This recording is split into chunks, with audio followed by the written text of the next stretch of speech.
5 minutes to do this. This is working. Check that. Okay. Well, I will not try to hurt you. I'm not going to hurt you. Can you hear me now? Yeah. You hear me? Okay, so I'll stay away from the speaker.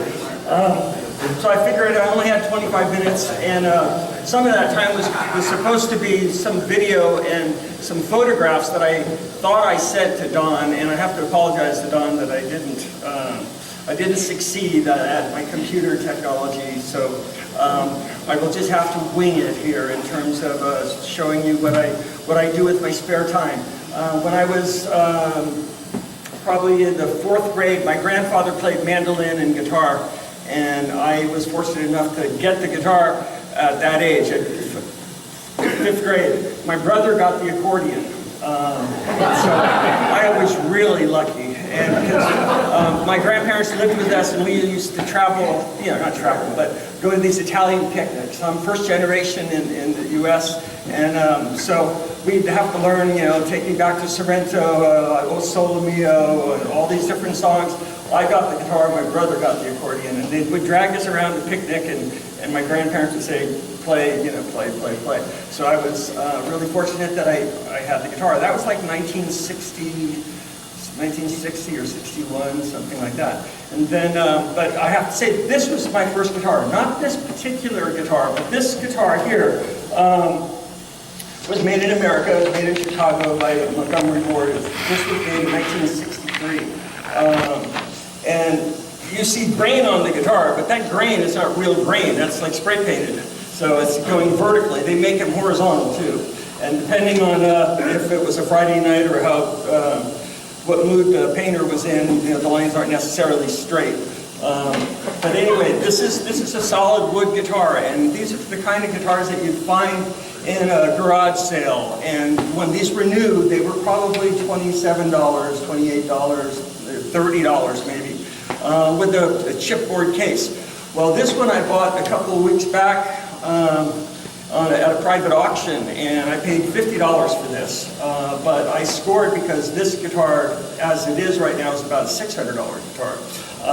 I added this electronics to it. With these electronics, unfortunately I don't have the cord for this particular guitar with me right now, but this is made in 1963 also, so it matches the guitar, and that's what people that collect guitars, collect vintage instruments. They want originality, so nothing can be changed on a guitar. So when you're out at a garage sale and you see something like this, if it looks clean, I'll give you my cell number.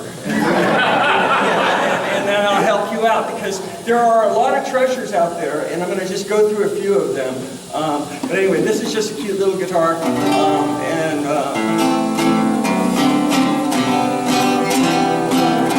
it's made out of birch, very inexpensive wood. They made thousands of them, but they ended up in, as camping guitars, mostly kindling. So this is a Stella, and I always think of Marlon Brando when I think of this guitar. Stella! Okay, so then about 1960, what year did the Beatles come to the United States? 64. 64? Well, they did Love Me Do in like 1962, and it was a horrible song, and they didn't get signed for doing Love Me Do. This is another inexpensive guitar, and if I find the right piece of equipment here, I might be able to make this work.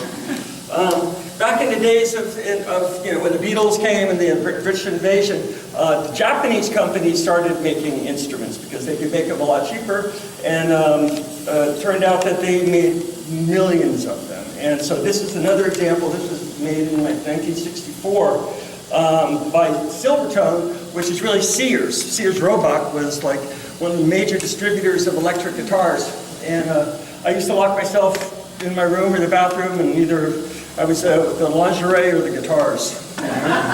So, hey, I was a teenager. The gentleman from the UK, did you ever see the Beatles? Yeah? Well, I saw the Beatles twice. I saw the Beatles at Candlestick Park in their last concert in 1966, and I was fortunate enough to see them in 1964. where I got down to the Cow Palace really early in the morning, waited in line, and I was probably 15 feet away from the stage. I couldn't hear much, but I was a teenager and I was surrounded by screaming girls that were really close. And actually I have one video of that event where I went to YouTube and saw, the Beatles concert at the Cow Palace in San Francisco, and I could actually see myself because I knew exactly where I was. So I have that YouTube video. So back to the imported guitars, they put a lot of knobs on guitars, a lot of switches, and a lot of them were like just old parts, really. These are like, aviation or army surplus stuff. They just, and they put on, gadgets to make noise. And John asked me a little bit about the history of guitars, and I have a lot of slides about the history of guitars. But it goes back to the 15th century, and guitars were, they were very portable, and they weren't as large as the guitars we see today. Guitars we see today are in lots of different sizes, lots of different shapes, and I'll go over them really quickly. But back then, they were considered parlor guitars, and in the 15th century, and they were from Spain, John. That's where they kind of originated, was in Spain. And they were very romantic, and because they kind of look like women, except when they're this close, you don't need legs.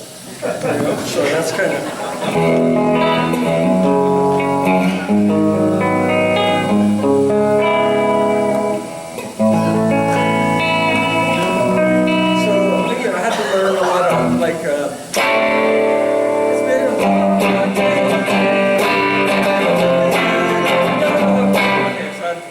into the Beatles. If you've ever been to my house, and some of you have, you see Beatles paraphernalia all over the place. And a lot of it has to do with not me just going out and collecting it, but people knowing that I like the Beatles give me lots of stuff. So, and I owned a music store for some 30 years. Prior to that, I owned a recording studio. So part of my justification for having so many instruments is that I needed these instruments as tools for my customers. So when clients would come into the recording studio, if they wanted a 1963 Stella guitar, I had to have one. If they wanted a 1965 Telecaster or a Les Paul or whatever, I had to have one of those.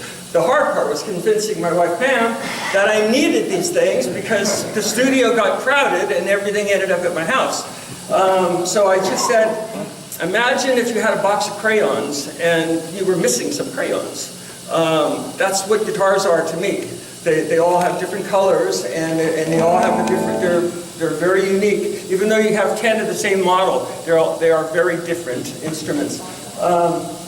So they're like crayons. I just need to fill my box. That's basically what it's about. So I'm going to turn this off and kind of move up a couple years. And so during the late 60s, guitars were everywhere. And how many of you have heard of the Martin Guitar Company? Okay, lots. I mean, Martin's like, Ford or Chevrolet or whatever, except that it's a very nice guitar. And so I had 3 paper routes living in San Francisco, and this guitar in 1970 was $850. And I financed it. It was $1,047.80. That was a lot of money for a teenager to pay for a guitar. But it's an extraordinary instrument. It's made out of East Indian rosewood. It's made out of Sitka spruce. I've taken really good care of it. Today, this guitar just has a retail price is close to $6,500. That's if you bought a new one. If you bought an old one that's in good shape, that's all original, you can pay a lot more than that. So I was telling Rick that I don't have a 401k, but I have a lot of guitars, and I know where they're at, and I can feel them, and I can touch them. So Martin guitars are just real, Johnny Cash played a Martin guitar. Well, I don't know any Johnny Cash. But here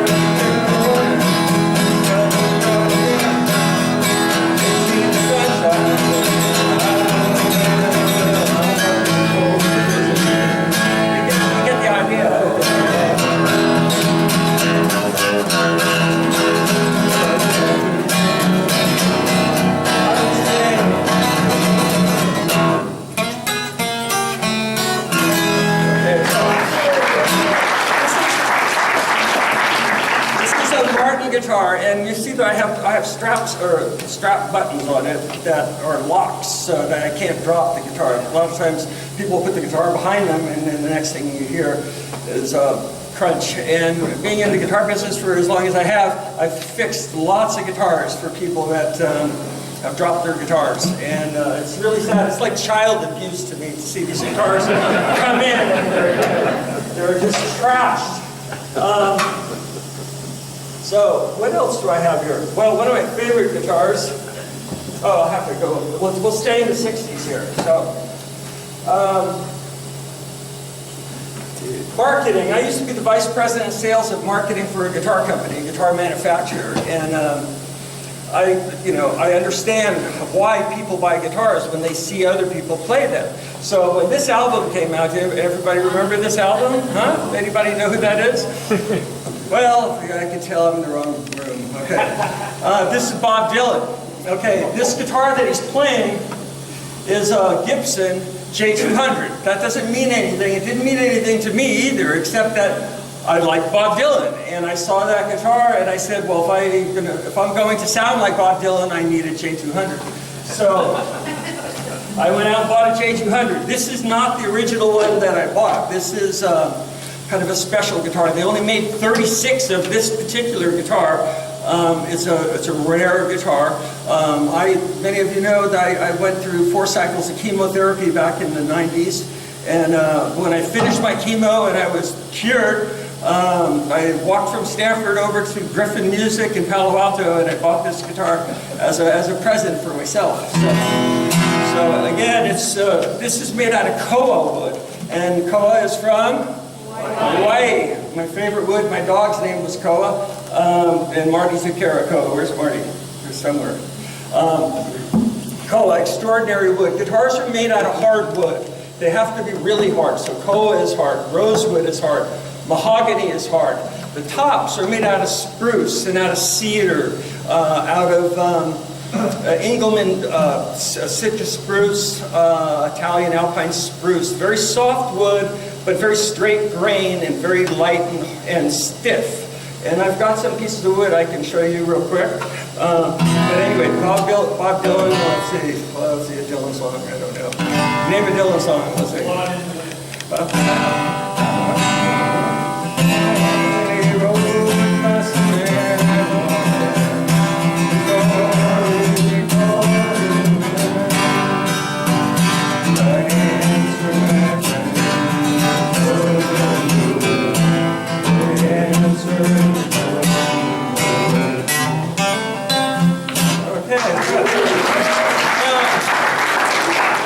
Since I have this guitar in my hand, and one of the first songs I learned on this guitar came from a gentleman named Martin Mull, and I might have sung this song to some of you before, but since I have it in my hand, and I'll do this real quick, I say, Northern Ohio, 1956, I was lousy at football and picking up chicks. There wasn't anything I could really do the best, so I done the best that I could. Wood shop,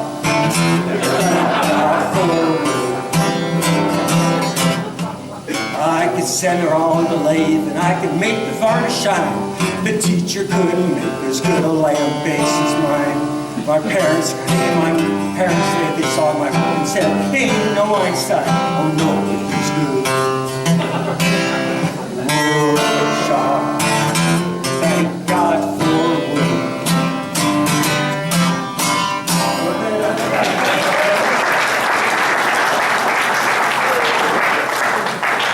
I've got some wood here, and I'm just going to pass this around. This is very expensive wood, and I'll tell you why it's expensive. This is about $3,000 worth of wood right here. One, it's illegal, okay? Like most good things that are illegal, they're a lot of money, okay? This is Brazilian rosewood, and it's very old wood. I don't know if it's old growth. It might be 100 to 200 years old. And this is cut. It's called resawn. It's one thick piece of wood they cut down the middle, and it's book matched. So, and that's what you see in guitars. The back of guitars and even the top of the guitars are book matched. They're cut and then butterflied open. This is very, very straight grained. Now, today, Brazilian rosewood, you can't touch it because it's illegal. In order to use Brazilian rosewood on a guitar, you have to have paperwork that shows where it was grown, who cut it, who transported it, and it's called the CITES treaty. There's a lot of products. The ivory, you can't deal with ivory anymore. But if you can prove that the ivory came from when it was legal, I have some ivory that has documentation. I have the documentation on this wood also. This is spruce. This is what's used for the top. And again, it's cut and butterflied to be one piece. So this will make like an orchestra-sized guitar. So just so you guys can feel the wood. Okay, keep your mind out of the gutter. Okay, here we go. Look, I was going to play with one of my favorite guitars. This is, I told you I was like very fond of koa. This is koa wood. This is made by a man here in Livermore named Tony Yamamoto. When I had my store, he used to hang out and watch me work on guitars, and he eventually started building guitars and working on guitars. So I asked him to build me a baritone guitar. So this is the same size as my J200. It's identical to the J200 in terms of the size of the body. The neck is longer, the scale length is longer, and it's about 4 steps down below a regular guitar. And I'll give you a little idea what a baritone guitar sounds like. And I have lots of toys too.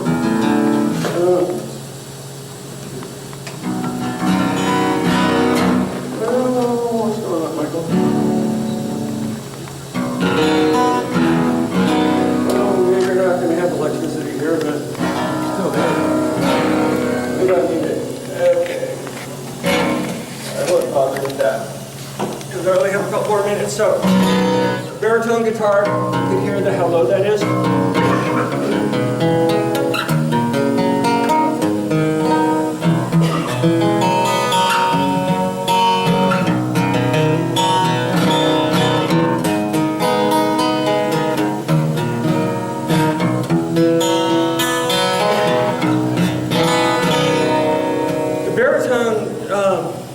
Like any bass instrument, you feel it before you hear it. And when it's really this close to my body, it's a sensation that it feels good. And it's inspirational when you're playing by yourself or with other people that have the patience to learn what you're playing. And that improvisation is like that. I make up music all the time. And I write music, but it's hard when you play with other people because you have to, I don't write it down, I don't do notation. So if I write a song, I have to show it, play it, and they have to memorize it or work from a recording. But anyway, I had to share this with you because it's one of my favorite guitars. This is what's called the cutaway. All the black part that you see on the guitar is ebony. There's no plastic on this guitar. It's just ebony. The real mother or abalone shell. This top is made out of Adirondack spruce, and Adirondack spruce is very popular on the Martin Guitar Company before 1969. All the tops of their guitars were made out of Adirondack, but of course Adirondack forest, like everything else, has been pretty much poached for furniture, and they still use Adirondack, but it's an expensive wood to build guitars. And how much time do I have? About 5 more minutes. You get about oh goodness sakes. Some of you might have seen this guitar. Once in a while the Martin Guitar Company does special runs of guitars, either for an artist or a particular occasion. They'll make a guitar that has some historical significance. And this one was the first time I saw this, I said, wow, I'm a 60s refugee, I'll go for this. And so they made 200 of these guitars, and everyone kind of laughed at me when I bought this guitar from the Martin Guitar Company because it looked so goofy, it was like, And it's also made out of out of Formica. Yeah, it's a plastic guitar. When it was new, it had a retail price of about $1,000, and it cost me about $500 to buy it. Today on the internet, these things are $2,000 to $3,000. For what? Only because it's a Martin guitar. They only made 200 of them. Most of them they thought were silly, and either got destroyed or something, you know. But anyway, I like it. It even smells like plastic. Okay. Let's see the Rickenbacker. You want to see a Rickenbacker? Okay, Rickenbacker. Why are Rickenbacker famous? Beatles. The Beatles, yeah, the Beatles, again. But this is also a very special Rickenbacker. It's one of their most expensive ones. Not that I want it because it's expensive. I like it because of the wood. This is made out of maple, and it's all carved. A German artisan, perfected this detail on this guitar. There's a lot of checkerboard inlay on it. The top is all carved. The back is carved as well with this bevel. And it has some unique. It's stereo, so I could play it and split the signal and send one signal to one amplifier and process it one way, and then send the other signal to another amplifier. The fingerboard is made out of rosewood. The fret markers are made out of crushed freshwater pearl. It just feels good. I know that probably you can't relate to that, but if you play a Stradivarius violin, you know what it is. It does something. This is just really unique because when you go down on the guitar, I hit the bottom here, but I have total access to all the frets. So a lot of guitars you stop at the 12th fret or the 14th fret. This goes all the way down to the 21st fret. So not that I use all those frets, but they're nice to have just in case I get better. Okay. So, and then of course there's 12-string guitars. When you're bored with 6, you can go to 12. This actually is made in Germany.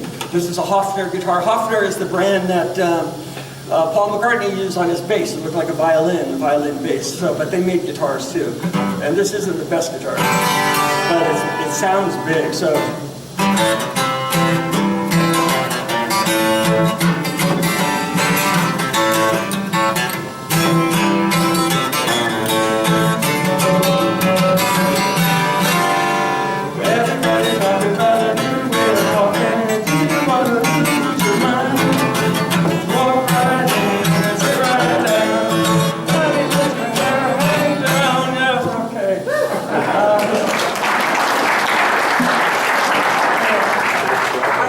Thank you to a couple people. Did you know it's Glenn's birthday? That's why he split, right? Did he split? Yeah. Yeah, it's Glenn's birthday. Yes, it is. And to David Rounds, who helped me carry all this stuff in here, brought a truck. Matter of fact, when I had my house fumigated, David took 20 of my guitars over to his house. I don't know why they didn't have termites burning. So, but I was worried about them, and I have heard of guitars getting termites. So, and now I'll show you one last guitar, okay? And this guitar came from Livermore. No, it wasn't made in Livermore. I bought it from a gentleman that worked at the lab who were only nameless, and I didn't pay very much for it. Not because I asked him to give me a special deal, but this particular guitar is a Gibson made in Kalamazoo, Michigan. And they made about 500 of these guitars in 1961. And so during the 60s, when kids were playing guitar, they would get hand-me-downs. If they wanted an electric guitar, their parents were going to go out and spend $300 on a Fender or a Gibson. So they gave them guitars that they might have had when in the early 60s or even the late 50s. And so what did kids do with the guitars? Well, they took the pickups out, they changed the pickups, they carved their initials in the guitar, they painted it, they changed the machine heads, they did all kinds of things to bastardize the guitar. To find a guitar like this today is probably in the $30,000 to $35,000 range. Okay, so Like I said, I don't have a 401k. I have good insurance, and I have a very patient and loving wife who lets me do this kind of stuff because I just keep reminding her that I know what I'm doing, and I tried doing other things like the stock market. So that's why I have Christian ready to go. Okay. So, but anyway, this is a wonderful, beautiful guitar, and it's one of ES 335 stands for Electric Spanish, and the 335 designation is just a Gibson designation. But this particular thing is called a Bixby. It says custom made on it. Well, the only reason it says custom made on it is that the gentleman who bought this guitar bought it with this Bixby. So if you didn't buy it with the Bixby, it had what's called a stop tailpiece. It was just there were 2 holes drilled right here. So in order to cover up the holes, Gibson made this thing, a piece of plastic, and stuck it on there to cover the holes. So that's about as custom as it is. But today on eBay, if you want to buy this little piece of plastic thing so that you can restore a guitar like this little piece of plastic might cost you $200 to put this back together. And the point I'm trying to make is that if you're out doing garage sales or you see guitars, don't ignore them. I mean, there could be hidden treasure. I mean, there's a lot of garbage out there too, but you don't know. Even parts are valuable, like that. Little parts, little things can be extremely valuable. So again, I will give you my cell number. And then this is another kind of rarity. This is called the Knudsen guitar. There's only 3 of these or 5 of these in the world that there's known.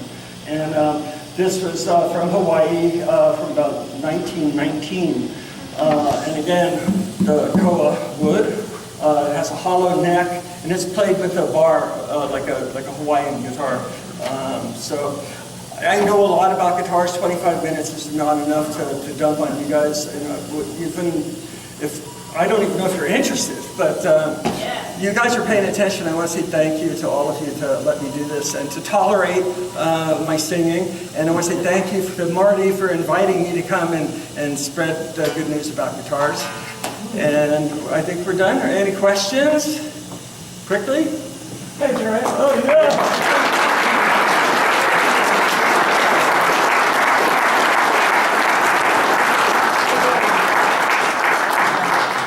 We have one